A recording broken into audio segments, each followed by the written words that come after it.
Welcome everyone. Today we have a great interview to chat with one good friend and also director of one of the master of FSI, the Master of Reconditioning and Sport Injury Prevention. Welcome, David. It's a pleasure to have you here. Yeah, thanks, Berno, and hello everyone. So, David, in this interview, I would like to go deep in your background. Let's talk and let's chat about injury prevention and how is the process of reconditioning after an injury in elite athletes and obviously in football players. So let's start in the beginning, David. When did you and how was the process in which you select to study and start to go deeply in all about training, performance, injury? When was? Yeah, so what I did, Berno, was I sort of knew when I was in college, so in school, that I wanted to be a physiotherapist because I actually really love problem solving. Mm-hmm. And I just think that being a physiotherapist or being a doctor is all about problem solving. It's a bit like when your car breaks down, you got to like try and solve that problem, but humans are just more complex, and I really enjoyed that. So I studied physiotherapy in Australia, and I loved that, and I was a physio for a long time, but I could see that there was an element of my knowledge that was missing. Mm-hmm. So I went and did a master's in sports physiotherapy, so I specialised in that, and I was working in professional sport at that time.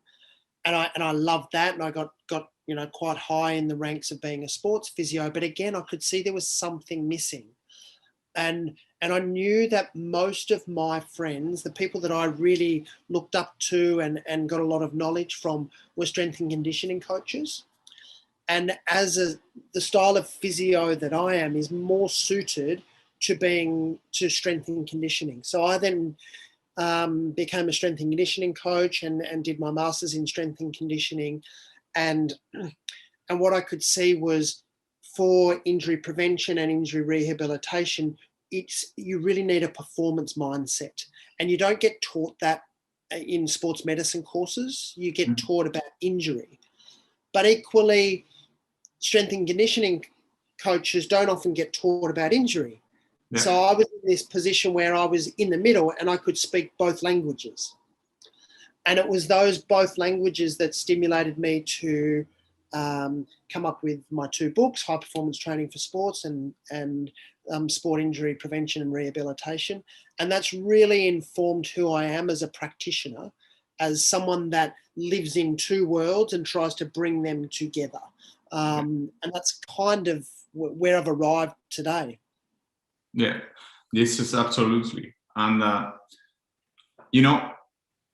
when I see we have been talking many times and you told me about where you are being working, it's very difficult to find someone that can have this 36 grades, about all the process of, at the end is the process of high performance, because of during the high performance, trajectory of one athlete, one football player in this case, you stay in healthy states, injury state, and in all the progressive lines. So in this way, I would like to overview your different previous experiences, which experiences you would like to highlight, because for me, it's impressive, how you are being evolutionating in different areas.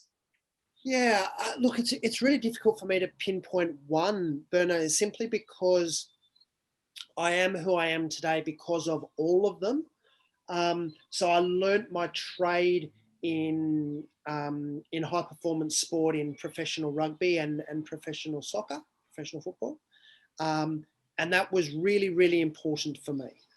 But then I learnt a lot about how to influence and how to get buy-in of managers at Galatasaray in Istanbul, primarily because when I was there in one season, there were 5 head coaches.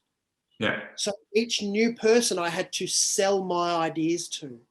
And that was really good because, you know, ultimately it's one thing having the knowledge. It's another thing altogether being able to implement that and being able to get people on board. Yeah. And I think what I do and what I believe in is getting everyone on the same ship together, sailing in the right direction. What we see in football is that you can have someone with great knowledge, but unless people are on the same ship, they're going in different directions and you get a poor result. So I learned a lot about that from Galatasaray. When I was working in China, I was working with just about all of the Chinese Olympic sports. And that taught me an awful lot about influence in another language and how to coach when you can't speak the language. So that really helped my coaching. And the way they develop their athletes is very different to the way we do it in Australia, very different to the way we do it in Spain. It's very different to just about anywhere. So I learned an awful lot about that. So short answer is I can't single out one bit. Long answer is I've been influenced by just so many people and so many environments. And that's really what I hope to be able to bring to the students of FSI and to the other professors. And I think the one thing that I really pride myself on, and it's why I like you so much, is that I'm really curious and I'm always learning. And that's why I'm really keen to be involved with FSI and have been for a number of years, is because I like being around people that continue to like learning. And teaching for me is one of the best ways of learning. So that's why I do it. Yeah, for sure. And this is I think in this type of interviews we are doing with the director of the master courses, it's really relevant that the main characteristics that you all say of you is to be curious, you know, and it's true. It's the main, we could say, it's the main common character element, you know, is to be curious, try to resolve problems. That's why, completely agree. Yeah. So, David, when you go in the process, how do you see one injury in respect of an elite athlete? When you think in the process to have an injury, how do you see it? What do you think about the process? So what I try and do, Bernat, is see the injury through the eyes of the athlete. So what is it that they know? What is it that they think they know? What is it that I can add to them? Okay. Because we know that the effect of an ankle sprain on my father is going to be very different to the effect of an ankle sprain on Cristiano Ronaldo. Yes. Even though the injury itself might be exactly the same. So I need to get behind the injury and see the impact it has on the individual. And, that means understanding where they are in their season, what their demands are, what they need to be able to do in their job, what they need to be able to do in their life, but also what have they been told about the injury and what do they need to be told. And then once I can understand that, I then need to be able to explain what the process of getting them from the injured state to the final state of return to competition, and explain that process and be able to give them the sense that things are going to be okay, And when we think about an injury and think about injuries that you've had yourself and all the players that you've worked with, one of the biggest things is this sense of anxiety that an injury brings, because you just don't know, is it going to be the end of my season? Is it going to be the end of my career? Am I going to miss the next game? Am I going to get dropped from the team? All these sorts of things. And so the very first thing you can do is try and gather all the information and explain that, and show a sense of confidence that you're going to get through this. And also understanding that an injury provides an opportunity. Oftentimes what happens is that when you get injured, you have a sense of loss. I'm no longer training, I'm no longer competing. So you lose something. But the reality is, particularly in football, there are very few opportunities to get better, because there's always another game. You're always tired. Mm-hmm. And an injury can sometimes provide an opportunity to get fitter, get stronger, do other things as well. And so I always try and think about it as an opportunity to get better. And then the final thing that I would say on this topic is, for me, the athlete is always at the centre. Always at the centre. And then what we try and do is put the experts around them to make the athlete better. It is never about the doctor. It is never about the physiotherapist. It is never about the strength and conditioning coach. It is always about the athlete. And that's the way I always design my programs. So there might be an athlete who is very, very young and doesn't know much about them, and I will lead them through. But if I'm working with Sergio Ramos, he will be the one that will be telling me what sort of things that he needs to be able to do, and then I will help guide that process. So I will be the co-pilot. Yeah, completely agree. Completely agree. I really, I 100% agree. Is when you explain about give information, explain him the process, and get this period of time to go deeply and be better, 100%. And in this way, because of your experience and the way in which you think is very similar to what I've been living.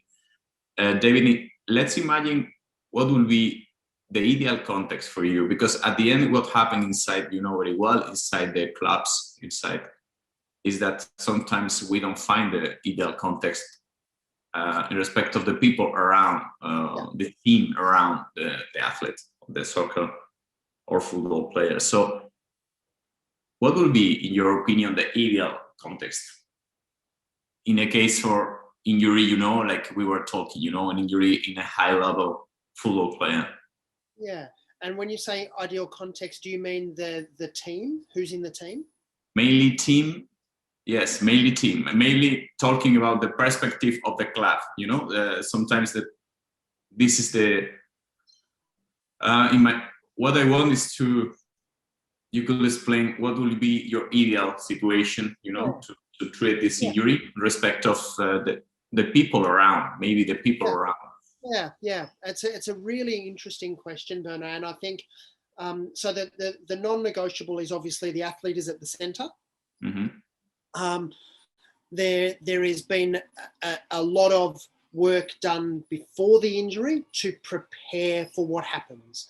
So that means that if you have a broken leg, you're not at that point ringing around to go, who's the best doctor? Where do we say? Because this, you've prepared for this in advance. Okay. So that takes a certain mentality, and I call that contingency planning. So you've done work before any injury takes place, because when you have an injury, sometimes it can be quite chaotic and you can miss things. So at least if you've done some preparation work, you can go, right, I've got a checklist. I need to go and see this doctor. It's at this hospital. This is the phone number. I know the family of the player, so I'm going to call them because they need to know all these sorts of things. Yeah. Okay, so that's the first thing. The second thing, once we've established the diagnosis, that that diagnosis may be provided by the physiotherapist, or by the club doctor, and hopefully a combination.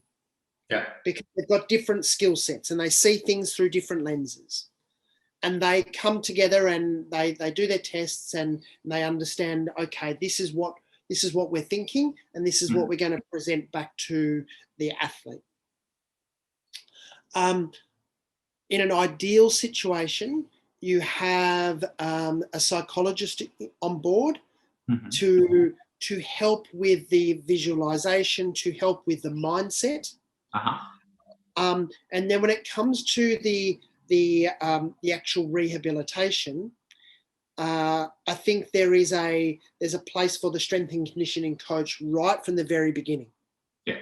Because you may have an injured ankle, but that doesn't mean you can not do upper body strength work, or work on your neck or other things. Exactly. So the strength and conditioning coaches are the experts in that.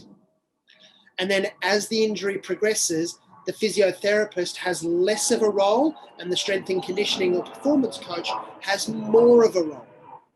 Yeah. But the way I've always liked to structure my departments is to have the physio with a particular skill set in rehabilitation, and a strength and conditioning coach with a reconditioning or a rehabilitation skill set working together. Exactly. That's my ideal situation. And then alongside that there is someone from the coaching team that is doing some technical work and providing insight to the technical demands on the player, because the physio might be a really good physio, or a strength coach might be a really good strength coach, but may not necessarily have the football skills. They may, but they may not. So you want to make sure that the first time the player is touching a football with quality is not when they get back to full training. Yeah. And then on, supporting that, you've got all your data scientists, your sports scientists, who are giving you information about how far, how fast, what their change of direction has been like, all those sorts of things. So it really is a team effort in the ideal context. Yeah. Now, I'm fully aware that not every context is ideal, but that's my starting point, and then I would work back from what we could take out if we had to. For me, what you were telling us, first, it's very good, is to have a good structure before the injury. Yeah. I think it's essential, like you said, because then when you have a very good structure in the club and all the people knows how to, and the player is confident with this stuff, then you start well, the process. Yeah. And there is also a moment, is the diagnosis moment, in which also sometimes is problematic. Sometimes when the injury is difficult to diagnose, sometimes you have influence of other people in the context of the player. Sometimes the doctor of the national team, or the doctor of some doctors, giving opinion and making difficult. So establish the diagnosis sometimes is also, in my opinion, very important. Yeah. It's like you were talking, in this way. And that's where that preparation bit is so important, that you have worked to establish relationships with all the stakeholders, because usually everyone wants the best thing for the athlete. And egos get involved. So if you can establish trust with all the stakeholders, that's the number one thing that I try and do when I go into a club, is go, right, who has got influence? Yeah. Who do I need to establish a relationship with? That means that when the time comes for me to do my job, people trust me to be able to do it. Yeah, totally. So, David, and let's talk also, I would like to because most of the other people is listening us, for sure knows for sure know the books. You were editor. I would like to give an overview and why did you do, you know? For me, it will be really nice to listen to you. What was your motivation to write books?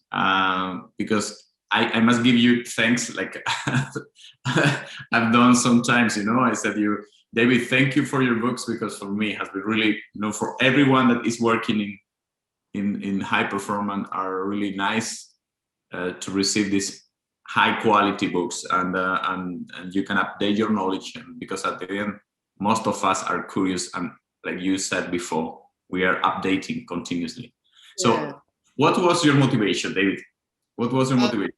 Yeah, thank you, Bernard. I think primarily it was because, well, two things. One was because I'm curious, I wanted to speak to the absolute world experts in the various fields, and then learn myself. But then I thought it's selfish for me to just learn and have all these conversations without actually giving it to the world. And so that was, and the purpose of the books is to think about almost like a conference in a book. So that was the first thing. And then the second thing was because I sensed there was a real need. Yeah. A lot of textbooks out there are written in a very academic sense and are not very applicable. They're wonderful textbooks, but they're very heavy. And what I wanted and what I sensed was lacking was a real user guide to go, right, I want to develop my knowledge on anaerobic conditioning. Right, here is the chapter, and everything I need to know that I can apply today. Yeah. And that was the basis behind it, and I really sensed there was a need for that in the market. I literally have just finished the next edition of high performance training for sports, and I finished that yesterday. And it's so great for me to reread this and go through new content, because it just helps my learning. And I'm on like you, Bernard, I'm on a journey. I just want to learn as much as I can, and that's why I did it. That's fantastic. And this way, I hope in short period of time, sport injury prevention have a new edition for sure. Yeah. For sure. So David, thank you very much for your book, mate. We all enjoy a lot. So we are going to finish now the interview. Only I would like to that you could explain, because at the end you are the director for FSI, you know, of the Master of Sport Injury and Prevention. In football, soccer, it's elite football soccer. For me, I think actual prevention injury is the main high performance, is the main way to reach the high performance, especially in high level clubs.